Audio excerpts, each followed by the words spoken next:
Morning, or hello everyone. It's not morning for everyone. I want to welcome you, and I'm going to go through these quickly. Um, I- and as Mike said, the recording will be posted probably, well, certainly within the next 48 hours.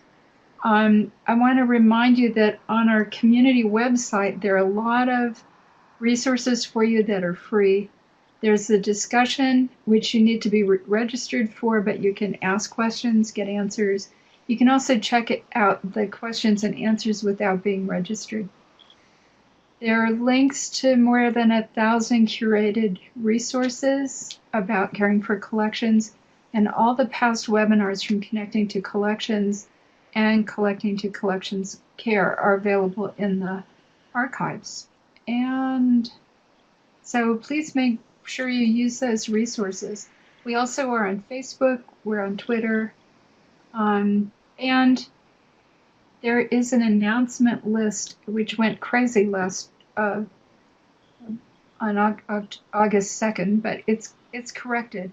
If you're not on the list, which is really just to send out announcements, it's not a discussion list, you can go to the website here at the bottom of the page and sign up. Thank you. And you can contact me anytime this is my email address. And if you have an emergency, I see we have some people in Louisiana. We're thinking of you. You can call the 24-hour hotline, which used to be called CERT, but it's now National Heritage Responders. And there's a mobile app for emergency things. And I see there's a question. The PowerPoint slides will be posted and the handouts with the recording. And coming up next week, we're doing something different. It's Lunch with Nima. It's going to be at noon Eastern Time on the 31st. And it's going to be about seasonal closures for museums. So tune in for that. And if it's too early for you, you can always tune into the recording. And then coming up, we're going to have a course called Management, Getting a Grip on Collections Management. There'll be 4 webinars with it, and those will get posted probably in the next few days, so you can begin registering. But you can either get a Credly badge by watching the 4 webinars contemporaneously as they're being done, or you can sign in for 1, 2, 3. And so we hope that you join us for that. And now I'm going to send this over to Brent Powell, our speaker, and here he is. Brent, take it away. Okay, thank you, Susan, Michael. Hello, everyone. It's quite exciting seeing all your names appear and from where you're from. A few of you I actually know, and thanks for everybody who's attending. So I'll go ahead and get started here and kind of give you a quick review of who I am and what I'm about. My past is I've been in the business ever since I got out of graduate school in '84.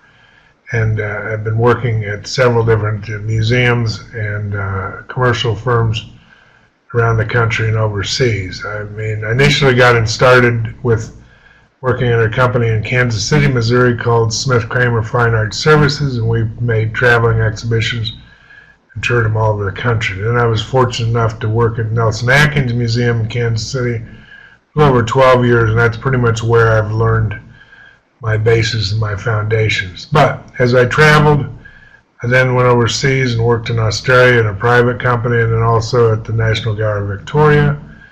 Then I was hired to come back to the U.S. and worked at the Asian Art Museum in San Francisco. And since then, I've had a couple private jobs, being a project manager for relocation of the National Museum of Health and Medicine in Washington, and also currently I'm working at Crozier Fine Arts here in New York as a training advisor. So you can read through this list of things that I've done, but besides being fortunate enough to move around and having a lot of networking capabilities and such, travel overseas. I was also very fortunate to get involved with the Museum Association in American Association of Museums back in the 90s, which I became a member and chair of PACN, which is Packing, Art Handling, Creating Information Network, which still exists today, and a very active and good communicating network group spelling out, offering information regarding collection care.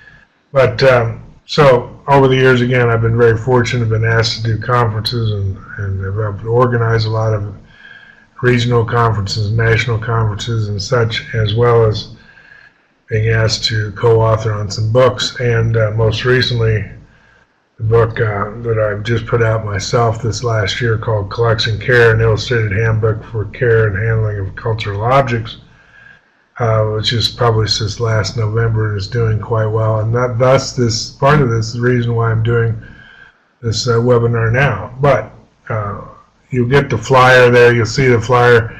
If you're interested, it goes into a lot of details. It's 400 and some pages. I was very fortunate my wife was appreciative enough and kind enough to let me have a year off so I could write the book. But anyway, it's quite interesting, and it's a good, solid reference book about collection care.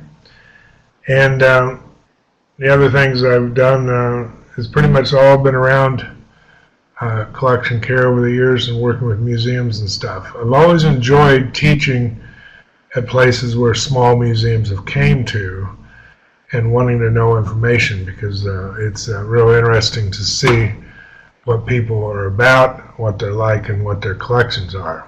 So I'd like to just start this off with this quote that I really love, and it goes like this: if you want to build a ship, don't drum up people to collect wood, and don't assign them task and work, but rather teach them to long for the endless immensity of the sea.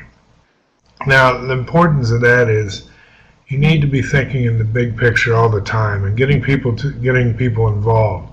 So I always thought this quote was an excellent quote just about what we are in the museums and the collection care. But kind of give a quick overview of what we're about within collection care. It's the who we are, what and why and what we do, and how we do it. So, management knowledge.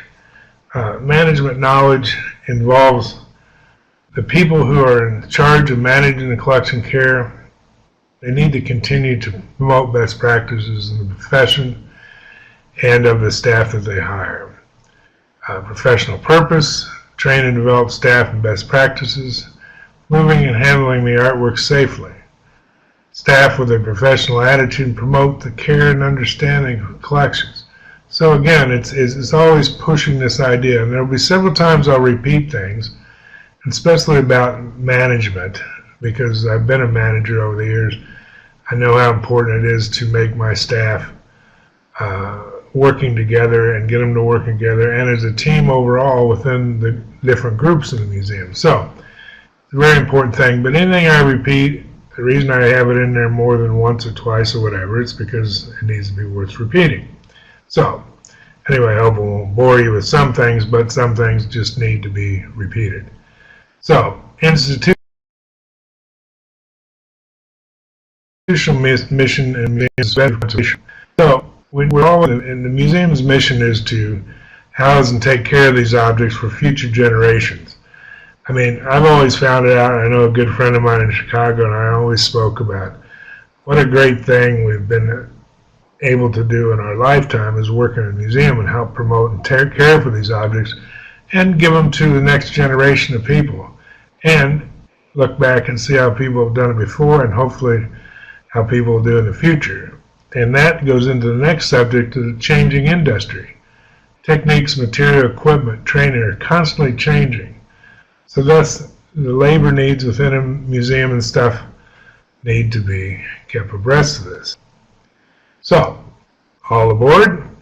This is a lovely title that Susan put to this webinar, which I think is great, but it's all about getting everybody aboard and working together. So, collection care staff, it's paramount in creating an effective, efficient, and sufficient or successful operation. It's a yearly sort of thing that with management we have to deal with, and it needs to be supported by employee benefits and budgeted for. Now, a lot of you are sitting there going, "Oh yeah, I wish I could say that to my managers and stuff," but it is very important. My best staff that I've had over the years have been ones that have helped mentor up, and they've been very supportive, and I've helped come back and budget and support them as well as promote their professional development. So it's a payback. It's a win-win as a manager. It's a win-win as an employee. But management needs to be involved with it. The benefits outweigh the time, expense, and potential risk to the collection. Because if you don't do something, the risk to the collection, then you're breaking your mission. So the benefits of all this, of getting organized and such, is very important. This webinar presents several types of successful training opportunities for both internal offerings and external programs. So, museum structures. So, individual organization is similar to uniqueness and diversity of the collection. So, each one of you, as I read where you're from, and if I've got the name of the museum on there, it's I wonder, how did you come about, and what type of museum is it, and what's its unique and diversity situation. Diversity cannot be compared directly to another organization. So, and that statement is targeted mainly to the fact that all museums are not alike, even though we have collections and we all deal with different objects, so on and so forth, but we all have our unique situation. This even includes the building structure, what I term in my book the building envelope, is you're dealing with the different situations of what that building does. You might be dealing with a historic house and such compared to a brand new museum with all the glitz and glamour and controlled sort of environment, but it's unique to your situation, to your actual building, even in itself. So, since collection care is relatively new, the development and implementation of training programs is essential. So, you keep seeing more and more things happen around the world and around, especially here in the States, with collection care, and it needs to be supported and needs to be pushed. So, training for smaller museums. What determines a small-size museum? This, again, it can't just be collection. I've seen a lot of small museums that had hundreds of thousands of objects, but they might be samples of blood samples or something from a medical museum, things. They might be insects or something that they've had, or coins, So what determines a small museum is actually, I kind of look at the number of collection staff they have or the number of staff they have. And what is the collection's focus? What is the collection's focus is what are you doing now, what do you have in your collection, where are you heading for into the future? And of course, where did it evolve from? I mean, it's always so interesting to see where museums started up from. I'm currently working with the MC Kohler Museum in Sheboygan, Wisconsin, and to know what their history are in sort of an industrial environment, dealing with industrial ceramics and such, and then where they've came from. So their collection is quite unique and things. But every museum has its reasons of why it evolved. What is the museum's continual mission?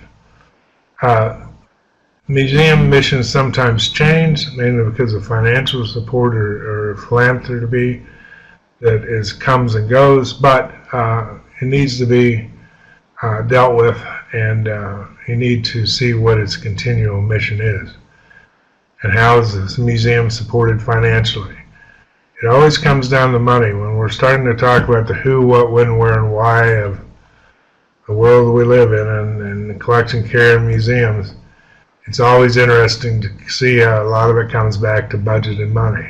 But we all have to deal with it no matter what size. You just need to be aware of it and know how to work with it.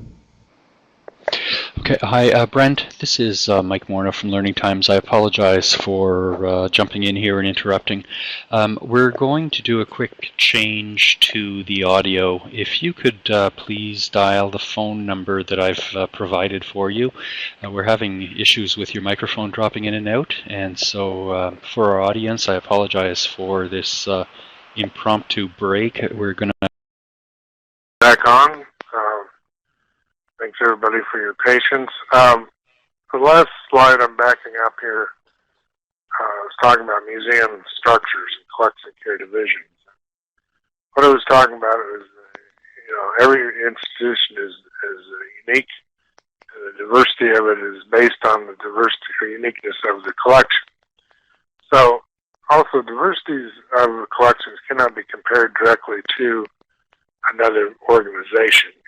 One museum might be of a similar size to another museum, but they'll have totally different collections and different reasons. Even within the building itself, like the building envelope, which I call the whole environment within the building, and such that you deal with, whether it's a historical house to a brand new building being built with all the bells and whistles of quality HVAC and so on and so forth. So, as we're dealing with this, we're training for smaller museums. I've always enjoyed in my career when I'm teaching and such, when people from small museums come to the session or to the training program, is because they've always had unique situations and they're wanting to get things cleared up. And it's always interesting because what really makes a small size museum? A lot of times it's based on the number of staff and the number of actual objects, but a museum could have a collection of, say, coins, which are very small. They got a huge number of collections, or they could be having farm machinery, implements, and stuff that, several pieces can take up a lot. Or my favorite are especially like the railroad museums and car museums, because it's just one of my interests, but also here they're dealing with these large, huge objects and all the many pieces that are made up of an automobile or a train. But main thing is, what is the collection's focus? What is the main focus that they're trying to do? Where did the institution evolve from? When it evolved in the situation, could have been its past and why it was made. I'm currently working with the MC Kohler Museum in Sheboygan, Wisconsin, and they're based on an industrial ceramics background with the Kohler industry and so on and so forth, but they do a lot of unique situations and a lot of unique items that, some are related to industrial ceramics, some are not, but still, where they came from. What is the museum's continual mission? The mission is continuing on with the museum and how it evolves, how it moves forward, and how the museum is supported financially. So many things deal with the financial institution, and we'll be talking about this a lot with training. But if it's budgeted for it and supported, then it'll help out. So, a few of the key responsibilities within the smaller museums are institutional needs, and institutional needs focused by number of staff and, of course, finances. So, many collection staff or even mixed staff wear many hats. And I think that gives, in my opinion, in working at a small museum one time and working with a lot of museums over the years, small museums, is the fact that the many hats give people a broad understanding of the museum's collections, a broad understanding of the mission of the museum, so on and so forth, to build it and watch it grow. So they have a good understanding of the large picture. Whereas a lot of large museums, people get so specialized, they're not familiar with the overall mission. So, commitment, of course, is always essential to staff, the broader museum mission. And in the smaller museums, it could be directors to volunteers will be handling the collection. Everybody has to pitch in. So you only have a few staff compared to a large museum where you have specialized staff just handling objects. But communication and training are the key components in any size museum, especially in small museums. So, just listing out some staffing positions, of course, director, curator, if you have a dedicated curator. registration, preparation, and conservation staff. A lot of small museums don't have a conservation staff, but you'll be relying on the art handlers or the registration people in that museum to have that knowledge, and or you hire out and have to deal with private consultants. Security, of course, maintenance, facilities, volunteers, part-time, outside labor, temporary, and then consultants. But in a lot of institutions, maintenance and facilities become art handlers, and that's fine. Volunteers are art handlers, that's fine. But again, how do you get these people trained and all on the same page for protection care? So, professional development should be an ongoing part of this, again, the staff benefits. Should be approached as an investment in the staff to promote a professional work environment. So again, it goes back to dealing with management and getting management to support your staff and the programs involved. Key training opportunities. As you're looking at the different training opportunities, commitments of time and financial support in both the nonprofit and commercial organizations. The same sort of thing goes on with even in the commercial institutions and organizations, such like what I'm currently working with now. We have to support it to support our staff and be a professional attitude, because we're a commercial group, but we're being paid to help care for people's objects, whether they're museum or non-museum, private clients, so on and so forth. And again, the investment will outlast the initial financial outlay of support. Now, how this looks is you're investing in people. And any business, no matter what type of business, is not just museum or collection care business, service business, commercial service business. But investment is important that people understand and can build from their situation. And you get people that are quality and you keep those people quality, so your consistency it runs through the whole organization. So, again, this will reflect back on the quality of the overall mission of collection care and the objects and their preservation as you're working with. But again, the key point is management must be an active participant throughout the process. And I said earlier, there's a lot of times situations I've been approached like, how do I approach my manager about, I need to get staff more money, or I need more money, or I want things to grow, or I want to do professional development.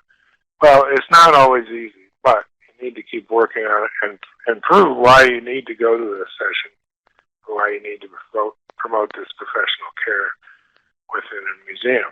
So, we're going to go in now to dealing with the different types of training that are available and how you can deal with them. Internal or in-house training is the most common, because it's day in, day out. It doesn't cost a thing, but there's several attitudes and people, situations you are working with.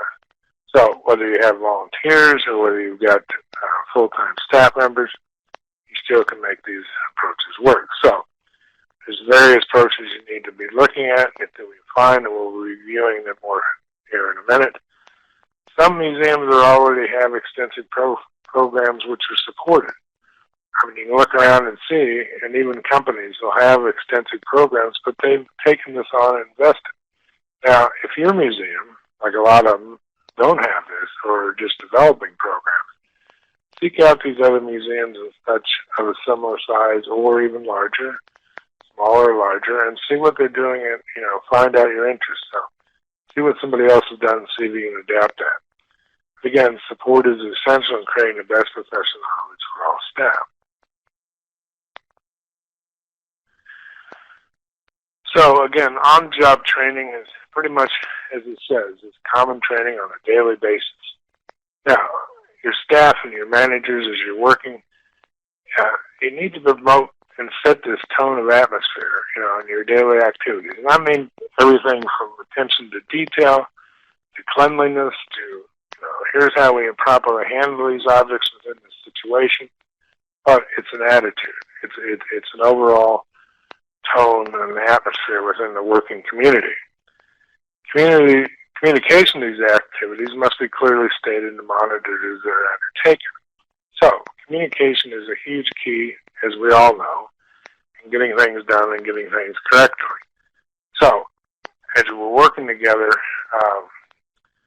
things, again, I'm saying here again, clearly stated and monitors they're undertaken. Coordination with all players, or what I like to term the choreography, within one department or several departments, needs to be very accurate. So you need to be talking about this, and we'll talk about some ways of getting this communication done with meetings and so on and so forth, manuals here in a minute. But communication and choreography will create an ongoing and dedicated effectiveness of policies and procedures. That way everybody's on board. And this can be a museum of 5 staff members, or it could be 50 staff members, or it could be a few hundred staff members. It's the same sort of thing about getting on board and getting succinct communication situations. So, on-the-job training deals with schedules. Schedules are how we operate, and I'm a real big fan of schedules and trying to keep them and make them so I can make sure everybody's on board. But it's establishing daily meetings when the schedule is discussed. So, first one, look at, if you have with your staff before they go out and start the work, here's what we're going to do today, and want everybody to be on board. This is happening at 2 o'clock, this is happening at 4 o'clock, whatever it takes. But get people so we're all playing on the same game plan. The scheduling calendar. It's often depicted like even on just simply on a whiteboard or an updated computer-based calendar. I mean, many people, there are a few software programs out there but a lot of people just make them off basic Excel spreadsheets. They can build up and make it unique for their situation, then sharing it with others. But even this simple whiteboard up there, I mean, every place I've ever worked, I've always had a whiteboard, and we all went up there and stood in front of it and started talking about it. Or if I had to change something, I could put a change on there, so on and so forth, and people could note it. But they always went back to the whiteboard as a reference. So, scheduling calendars use the reference during the workday as the schedule develops, or, as I just said, more often changes. Scheduling calendars are essential and should correlate succinctly with the activity or tracking documents. So, a lot of situations, a lot of museums will have movement, just for collection care, movement documents. It's leaving storage from this location, moving to another place, like up to for display. That's recorded because we have to keep track of this for our own knowledge of inventory and location, but let alone the liability for handling and caring for that object. So, the old statement I had, I knew of a registrar in Sydney at the Museum of Contemporary Art, had a big sign on our wall. Between the dream and reality, there is documentation. So all your registrars out there, I'm sure you're enjoying that comment. Take it down, but it's for everybody. It's really meant for this whole thing about keeping track of things. Paperwork is essential. It's detail. It's where we move things. So we deal with a lot with paperwork on a daily basis, on basics from the scheduling to movement, record, inventory, this sort of stuff. But procedure and handling manuals, I mean, a lot of places don't have these, but they have the different parts of pieces of them throughout their offices. Most of them are usually in somebody's file drawers. That, oh, I made this policy procedure and stuck this in the drawer, so that's what it is. But in a good working situation, I've developed a few of these museums I've worked with and even done it on a consulting basis for a few people, is creating a procedure, or what I like to term also handling manuals. So, they're usually titled this, procedure is sometimes called a handling manual, but it should also be the ongoing training component. Because there's something you can take, if there's a sheet out or some changes, you can rewrite it, put it back in this manual, but it's a reference manual people can go to. On a couple of large relocation jobs, we actually had to have a manual setting there of different procedures and policies and stuff, even safety and concerns in that manual setting there as a legal document for staff to go to if needed. But it should be developed on a collaborative effort of the various individuals involved. Manuals should include collection care policy documents as reference. So, you might have your movement forms, you might have your even insurance forms in there, just so people can refer to them when needed. But it needs to be also be used by, it is used by a variety of levels of collection staff, and it should be written in that manner. So, if you have documents that are very private, especially sometimes, like different issues of history or the procurement of the object or its value, that sort of stuff, those you can make a judgment call of not having them in there. But you need to have the manuals be developed so information is shared and people can go to it to need it when they need it and they can understand it. And also, it's a nice reference and resource for people wanting to review some things before it ever happens. So, manuals need to provide procedures as well as technical information. So many times in technical situations and institutions, we're talking about, I know in my sense of dealing like preparation and install and packing situations, you do these things repeatedly and you need to have this information there so somebody can go, well, how did we move this or how did we install this? You need to have it documented and put in this manual so people then can reference it. So, this is basic, this is just pictures of the manual. But manuals can also have other things that are very dependent to collection care and how your museum and institution operates. Of course, the emergency response recovery plan. Not every museum has this, and it needs to be developed, so on and so forth. And the greater percentage of time, this is a separate plan that's made for the whole museum, not just collection care section. It's made for the whole institution, and it's kept by the facilities or the maintenance group. So, that's our security. But that's fine, but parts of that can go into this manual, or the whole thing can go in the manual, but it needs to be made available. More likely, you're going to see in additional sections of the manual is the special exhibition procedures like I talked to a minute ago. Different procedures have involved with the special exhibition. Maybe your situations are, well, they are different when you're coming in with a special exhibition, and the way you do it up into the galleries, how it's handled, security issues, so on and so forth. But you also have specific details to how objects are handled, so on and so forth within a special exhibition.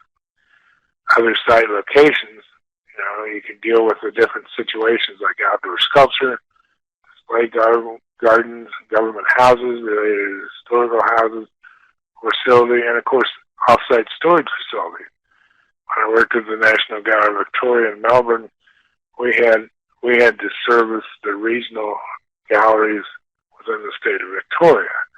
So we had policies and paperwork just for each of those areas because, again, being smaller museums and being unique, we had to deal with these sort of situations. So my crew could go back to, or the registrars and preparators could go back to that situation, read what was happening at that institution, and be prepared before we went. The other thing is just simple appendices. Institutional documents such as object movement form, job description, training agendas, and environmental requirements. Just basic things that's a good reference source. We even have, and I especially like these, is going around and measuring the doorways, measuring the clearance, measuring the hallways, and coming up with a subsequential form that I can cover places we're going to be dealing with in the institution. So when somebody comes to ask the question from the outside, we can go, well, we can't get that up because you got two flights of stairs and a door that's only this big. This sort of stuff. So you're prepared before it ever happens. But you go back and refer to this, and that way people can discuss it. Staff trainers and departmental training team. Now, if you're especially a small museum, you're going to say, well, this is everybody in the building. Well, that's true. But you need to have somebody who can be dedicated staff trainers, somebody who takes on that responsibility, somebody that can coordinate with other departmental supervisors and representatives of training program activities. Excuse me. So, as you're looking at dealing with these departments and groups and trying to come up with these training programs, you need to have somebody that can manage it. So especially the manuals, somebody to keep having the manuals, put them together, keep people on it. Because again, it's like an extracurricular activity that unless it's really supported by your management stuff, it's always hard to keep going. But it's essential to get it done. So constant meetings are established for review and updating content. You also need to involve the human resource department to be involved because a lot of it you're dealing with compliance requirements, whether it's employee hiring within that state or within that city, so on and so forth, equal opportunity sort of situations, as well as occupational health and safety issues. Security department and facilities department must be made aware of the collection care policy, and they might have different issues within themselves that need to be pointed out and be a part of it, because we all are part of this overall picture. So, it's working as a team. Now, this is a great image here of a friend of mine who works for Architects Fine Arts in Washington, or in Landover, Maryland, but a picture of his team moving a large frame. And it basically compiles down to working together as a team. So, as we're dealing with people and we're training new employees, we need to look at, how we go about hiring them and so on and so forth. So the hiring process at any level, it's good to seek out an individual with previous experience. It's a very key factor. Now, I've hired a lot of people that, when I get all their resumes in and such, their application letters and stuff, I'm reading through them. Of course, this is one of my key factors I want to see. A lot of times I don't see it, so I have to look at other attributes that might be key in relationship to, say, previous experience, especially in, like, say, the art handling side of things. I look at people with, craftsmanship, and they got a good crafts background. Are they artists? Have they had experience? And even down to, see where they worked at jobs or whatever, manager, or had a lot of attention to detail, this sort of stuff. Training should always be conducted as part of the induction of an individual. So when somebody starts, you need to get them inducted into the whole system and look at it as a training situation. A new employee should be designated a member of the staff to be a mentor. So you need to have somebody working with the younger new staff, and just kind of give them a heads up. Of course, you're going to walk them around and show them the institution and get them familiarized and introduce them to other people, but they kind of need to have somebody right there handy to work with them exclusively. The other thing is mid-level experienced individuals hired. Senior staff within the department should work with that new person.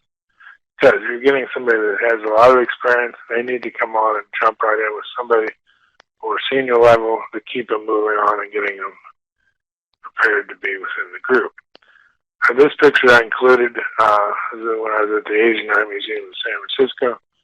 This is my temporary staff that I had to hire, but the two Bhutanese monks were there and they worked with us handling the objects, of course. It was quite entertaining to see two monks who were just as qualified and loved to handle the objects as much as we were. But again, we were hiring and getting people trained in this situation. So, part-time and temporary or casual staff. Many institutions rely on this because that's all they have. They can't afford to have full-time staff. So they're dealing with hiring temporary and so on and so forth.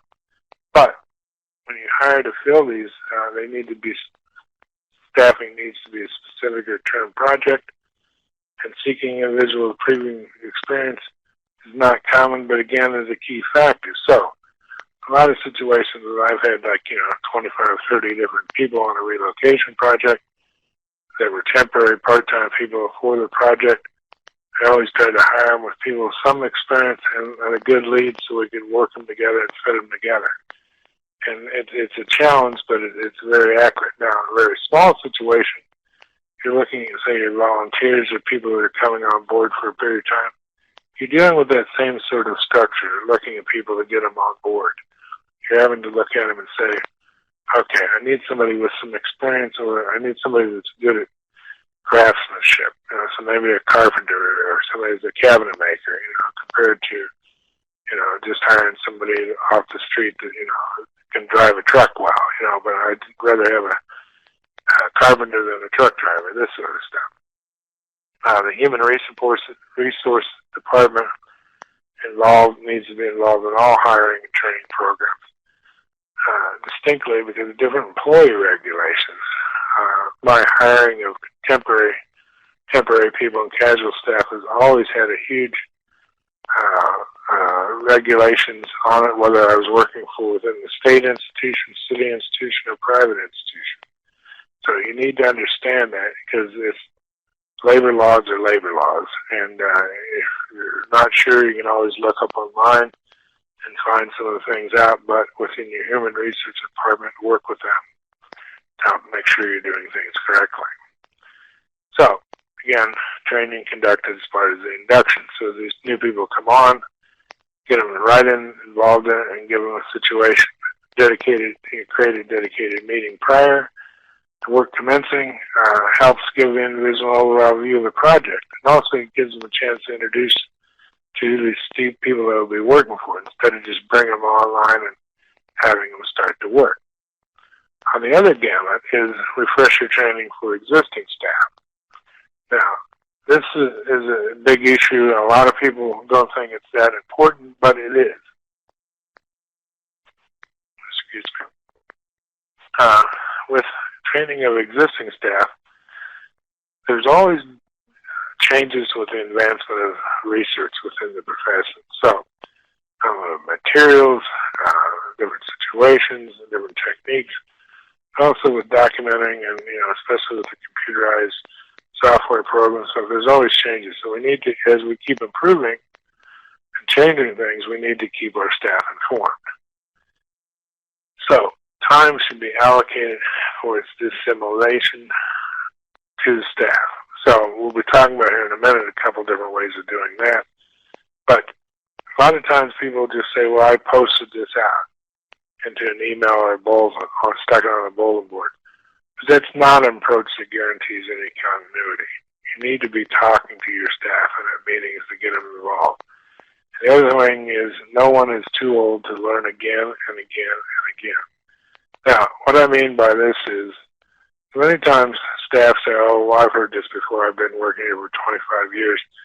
I know how it's done. But every time that I've had them attend the refresher training, or even doing it for new staff, having them come in and be a part of it, they always go, oh, I forgot that's how that was done. I'm glad I heard that again. Because, again, you don't do this. Some of these objects, especially with collect and care, you don't do them every day. So you need to have people supported. So here's the different types of ways you can do this. Now, again, at a very small museum, of course, there's going to be less people, but you need to be looking at the situation for growing and building your communication structure. So, departmental staff meetings, example topics. When you have a departmental meeting in the morning, or one a week, whatever, just within your department, look at the new internet postings and website links, creative solutions to recent activity, new procedural forms, materials, equipment, or tools, information deemed to be of greater interest to all departments. Then you're looking at when meetings are conducted on a regular basis, you can make this as part of a forum to open and report and discuss this new information. Examples are current departmental project. I mean, you're talking about what you're doing on a weekly basis, a daily basis, but you might have something special within that department you're making. Somebody, a mount maker, might be making some special mount. So bring it up as like a topic to address. Attendance at a recent conference, or a career travel, or research into new material techniques. Make it time to bring these things to the forum the open forum within your meeting so then people can understand and talk about it. It's promoted as an opportunity for all individuals within the collection care area. Now, again, a lot of times people say, well, this is in my interest, so on and so forth, but if you keep the persistence of doing this for every meeting, it will pay off eventually to the point where staff will appreciate the opportunities and also want to become a part of it. I've had this before, and I put that in there because I think it's very important to get people involved and create that. Like, bring up a conversation, start discussing, not where you're going to go to lunch or where you're going to go have a drink after work, but talk about what you're doing within the profession. So, division or multi-department meetings.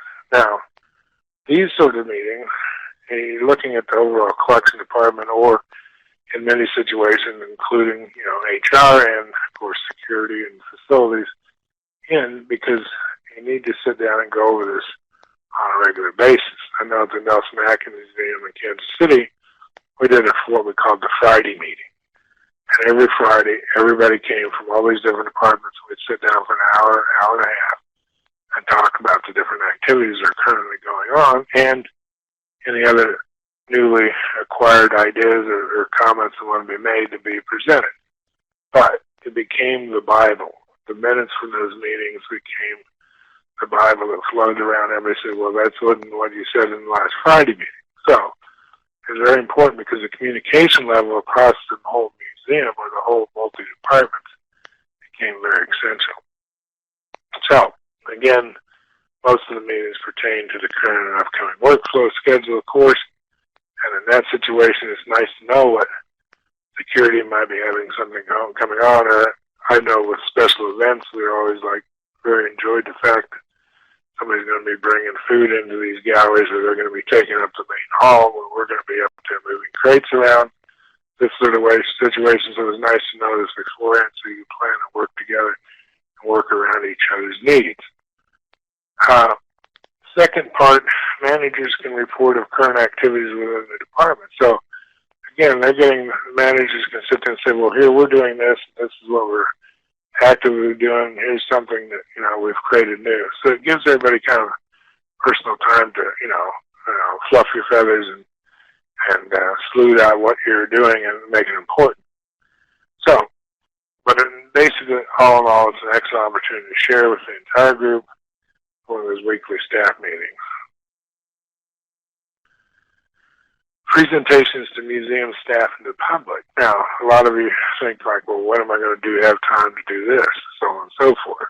But the situation is there's a lot of times this will pop up, and it's more of a win-win situation for promoting the professionalism that we are in collection care.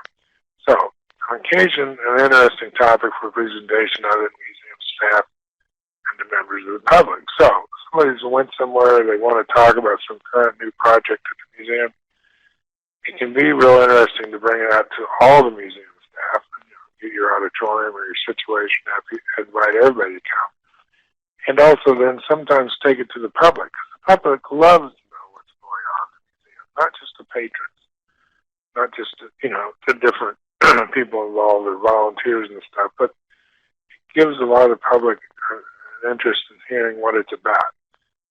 I know we used to always complain about having to work with the public watching us work, but I always liked the fact that the public would be standing there watching us work and asking questions. But we piqued their interest and we said, well, this is why we do this. That's when people are cleaning objects. So why are you cleaning this? Well, dust goes up on the object. Dust can be harmful to the object, or we don't want to create, bug situation, this sort of stuff. Gives them an idea. Hydrothermographs being placed through calibrated stuff around the museum. Public is interested in this. They like to see it. Plus, it promotes, this is why we care for these objects, and promotes the profession in a different way. So, spotlight on the collection care profession to a greater audience. Promoting professionalism with collection care knowledge, mission, and responsibilities within the museum. So, some of the examples that we've done over the years, or worked with over the years, is conservation treatments. Conservation treatments usually are done in, I'd say in the secretive painting lab or wherever, but they're done with, a real extensive private situation, but it's very interesting to see what type of work it takes, so on and so forth. Recent exhibition highlights, unique handling, installation of rigging projects, or travel reports of a career, research and conference highlights. I've even said and given talks to docents and volunteers. I know at the Asian Art Museum in San Francisco, they asked me to do a couple talks for them as a group, because they would go out then and talk to the rest of their staff and say, well, this is why the installation department did this. This is why they do this, so on and so forth. For public outreaching is a win-win for collection care on many fronts. So, as we deal with things, I'm going to go into also talking about mentoring. Now, mentoring is a difficult subject to address because there's no one comparison that can be drawn. You can't compare different situations. This will work for this person to be mentored into another situation. So mentoring is dependent on the commitment of supervisory staff and having an effective leader. So you need to have an effective leader that's interested in helping people to learn, because it's relationship between the two people, the mentor and the mentee. But it creates a situation that over time allows the mentor to pass on valuable skills, knowledge, and insight to the mentee. Now, this is again going back to your on-the-job training situation. A lot of times that's just basically what it is. It's on-the-job training is a good form of mentoring. But the situation is, as in any fact of life, whether when you were in high school or grade school, whatever, you got a good teacher working around with you, then they help support you and help you build on things. So mentoring, again, passes on valuable skills and knowledge and insight to the person that's the mentee. It's usually between a senior staff member, a younger or new staff member, ongoing support system. Now, it's just good to get that sort of attitude and thing brought up and make it exciting. Make people be aware of it.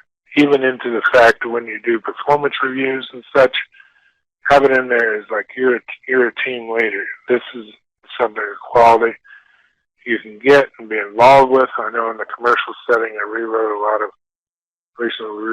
of the job descriptions and worked with the tier levels of staffing we got, and putting in there as being a mentor or a crew chief and or some sort of supervisory role, even the training assistant, the people, assistants that help me out in our training.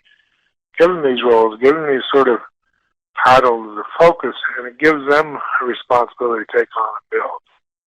Now, internships, there's another program which can be done, but it takes a lot of commitment. It can be very difficult, but it's a really great way for new people coming into the profession to learn. So, it's like building up people and getting them involved. It offers an individual, it's like on-the-job training. But they come on, they can work for a particular department, and by adding an employee can help assist in that department. A lot of times it's usually situations where it's project-based, it's scheduled, how it's focused in and factored into a budget. And specifically, a lot of times, both it's a good combination of success in both ways. But a lot of times, internships are not paid for. People got to understand they're coming on. I mean, you see it a lot of times in conservation departments and stuff, where young conservators want to get experience more, like say in objects conservation or a specialized area of object conservation. They're willing to come on without pay. But if you can set an internship up with pay and set it on a project base, like, put your money into your project, then that can be really good to help get them more involved and give them some payback. Non-collection staff training. Again, a number of individuals are paid and unpaid who are the public of the institution that are crucial to the public viewing of the collection. So they're the sort of the public eye, the people in the face of the public that are dealing with. So you can talk about volunteers, you can talk about guards, you can talk about educational staff. They're out there dealing with the public directly, but you need to get them involved with this training so they understand and help communicate it well. My favorites are the guards in any museum because they're the ones, everybody asks them where the restrooms are, everybody asks them where the exits are, or where the place to eat. But they'll also be asking them, and the guards love it, usually love it, telling the stories, what's this object about, so on and so forth. And so you get them there and you get them to be, you're telling the guards not only to tell them not to touch that bronze, but, be there to tell them why you tell them not to touch that bronze and be careful. But they're definitely the eye in the public, so you need to get them involved. The level of training, principles and policies of the museum can be procedures as well as technical knowledge. Now that depends on what type of museum it is and what type you're trying to train these non-collection staff. Because a lot of times you're not training them to move the object, but you're training why you move the object properly. So, and who to get in touch with if there's a problem or damage, so on and so forth. But again, they're primarily docents, education instructors, or security guard staff. It's a symbiotic relationship that creates public awareness and interest in the museum mission of a museum. So these are just a couple of pictures of external training opportunities. The one on the left is from a packing conference where we did a preparators conference. People came from all over the world to listen to what we were talking about with the different topics that we presented. The one on the right is a picture of a friend of mine, an Arctic staff, of which Arctic actually does a training and then invites a lot of the regional museums to come around and watch them train and do the training session. So it's kind of like a bonus. The commercial companies helping out service to local museums. So external training operations. Over the past 30 years, there's been a significant increase in external training opportunities for collection care staff. It's been good, but programs are usually limited by the number of attendees, especially due again to money, budgetary costs for attendance, and limited topics being presented. As the need for professional development grows, the support for these programs will continue to develop and be made available. So, as they develop and they grow, and I'll go into more examples here in a minute as I continue through, but we're looking at the different situations that come up. This webinar is a perfect example. It's free. It's advertised out. We've got people from overseas as well as here in the States listening. That's great. My handout that I've listed with the free download has several references, and it kind of gives you a start to being looking at different programs that are being out and about. One other thing, especially for small museums, you can do, and it's very cost effective, is just visit other institutions. It's cost effective and less time consuming. And just, staff set up visits with the colleagues, other institutions in the same city or region. Staff connect to the colleagues in another institution. You arrange a visit, discuss your facility, and start seeing your particular interest. Also, the change can be reciprocal. I mean, both institutions saving money, but both are coming back and forth. And then plus, you're learning to meet somebody new and building on the situation. So it's mutually determined for each person's schedule, and it's a great reciprocal situation. So, again, here benefits their employees are able to see each other in institutional programs, learn from this change and gain valuable context for the future. Staff compare their achievements to discover possibilities for change when their responsibility, their own institution. Many times I went to a museum of other museum of the courier, or even just visiting in the hallway. I'll say, like, geez, look how they've done this. Look at how they've done these labels, these situations. I take that back and go, oh, have you ever seen this? So on and so forth. So it's a good way. And again, it's pretty much basically free. It depends on how much time and effort you have to put into it. But it builds good relationships for the local community, museum community. Professional conferences. I'll go through these real quick, but sessions at conferences like a museum conference, national or regional conference, very good because they offer a lot of situations, usually based on a theme. The diversity of topics gives an excellent opportunity for the attendee to better understand and work in the overall museum community. Of course, no one attendee can extend all the sessions, but it'll give them an overall view of what different topics there are. And sometimes there might be a topic you have no idea about, but you can learn a lot by going to it. Workshops are created by different groups, so on and so forth. Museum groups, I know Packham, we do a lot of workshops and target to a specific subject. And they're created with different museum organizations to concern interest the topic. Webinars, just like we're doing here, I mean, they're a great, excellent source for getting training for multiple attendees. I mean, it's just thrilling to look at where all you're from and seeing the situation and how. And then I don't know how many people you've got sitting at the same computer listening, but you know, this is a great situation. Several staff members can benefit, view the same presentation in one location. Cost saving. There's no travel costs, disruption, schedules. Just attend this session. Conducted by a designated group or individual, including the speaker, moderator, and technical assistant.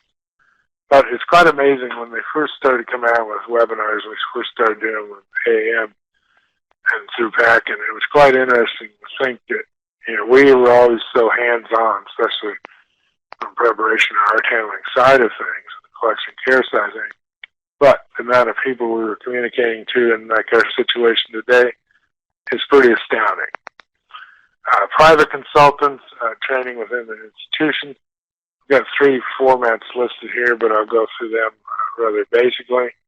But in most situations, it's real easy if people can come to your workshop or your studio to you as a consultant give this demonstration.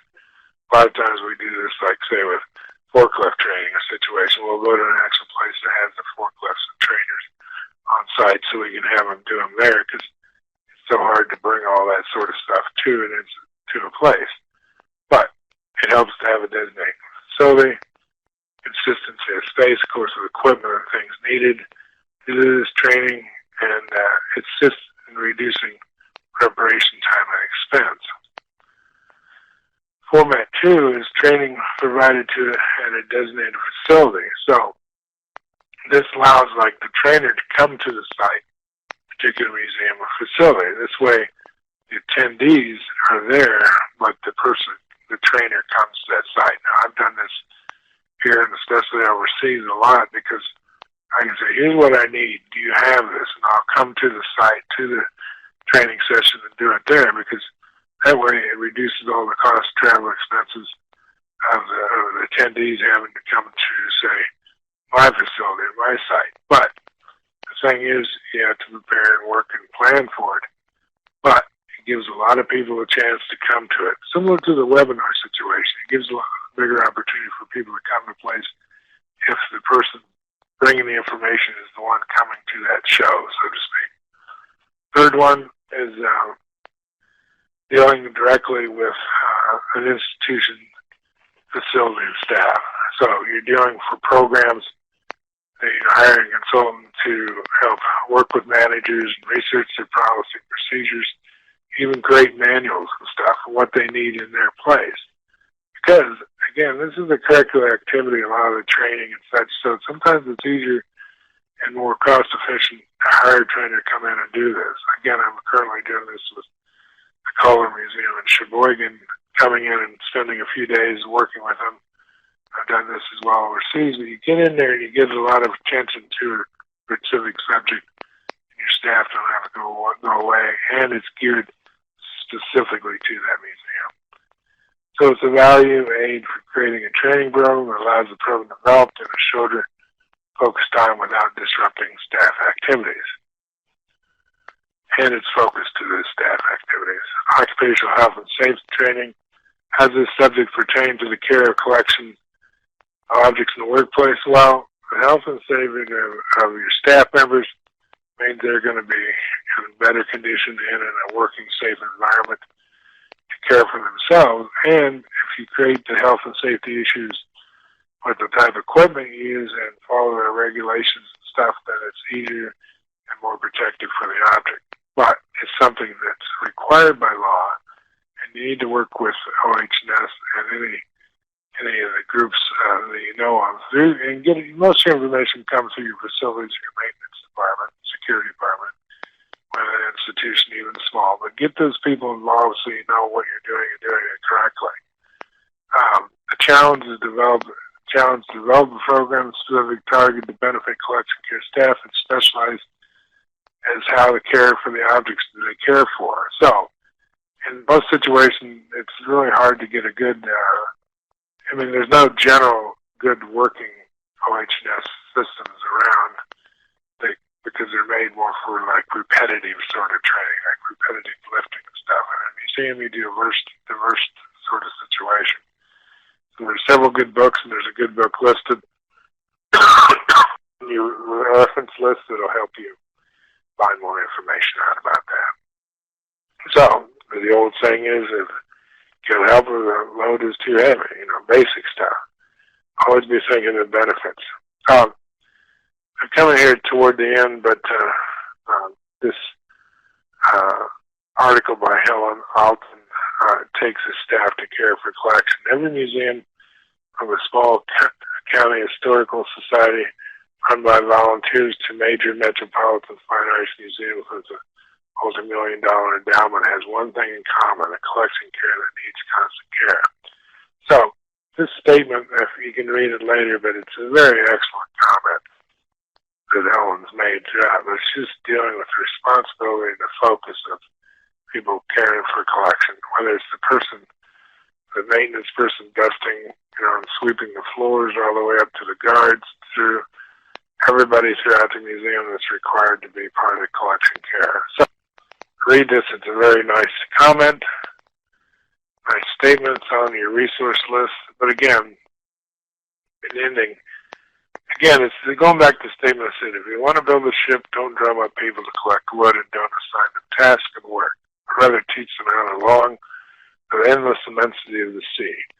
It's just basically down to get people involved and get them involved in the big picture.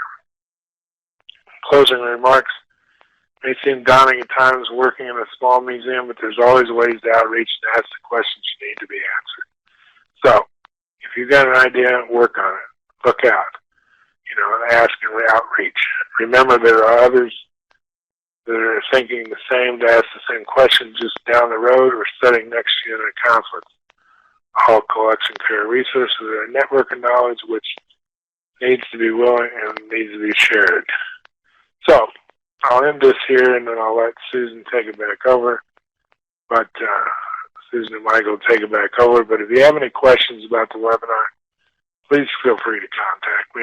I've been doing this for years, 30-some years, and it's always been a networking thing of sharing. That's where I've learned, and that's where I'd like you all to learn as well as we go through this. So I'll end that for now. Susan? I'm going to cut in. We have a few more minutes, and there are just a couple of questions. I also want to remind people to please do the evaluation. They're very important, and I pay attention to them. There were several people saying, okay, I work in an institution, and I'm the only staff member, so I completely understand wearing multiple hats, but where can I find a staff training manual for a small museum on a shoestring budget where all of our staff are volunteers? That's one question. Okay. Well, there is. Okay, go ahead. I'm going to give you all three of them because they're related. Okay. One is, any advice on conducting a refresher course for non-collection staff who are older and may have been at the museum much longer than you? I've found it to be a sensitive topic. And then the last question is, we have 6 people on the staff, all part-time except for our executive director.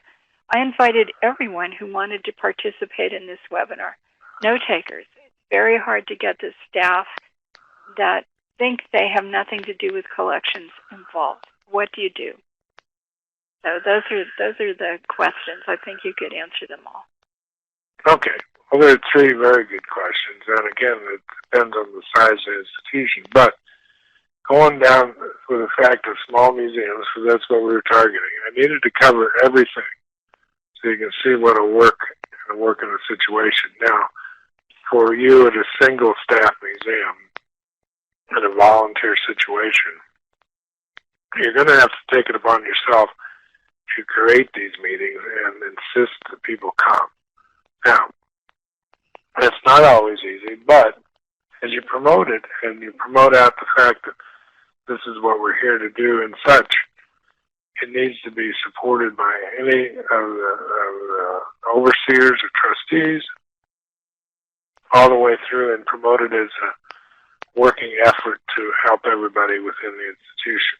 It's not easy. None of this is never easy, but there's ways to figure out and ways to do it. Now, on the subject of volunteers and stuff, within museums, there's several documents you can go online and look for, and always just, address it like volunteers and education. But looking within the museum education groups, because a lot of museum educators rely solely on volunteers. So you can put in, like, in your search engine and stuff, museum volunteers, you can put educational volunteers, and also read about other sources outside, not just museums, but other places, because different institutions and stuff, whether it's, a park or a zoo or whatever, rely on a lot of volunteers. The second question, when you're talking about dealing with a refresher course for an older group, that's what I was making the comment too about.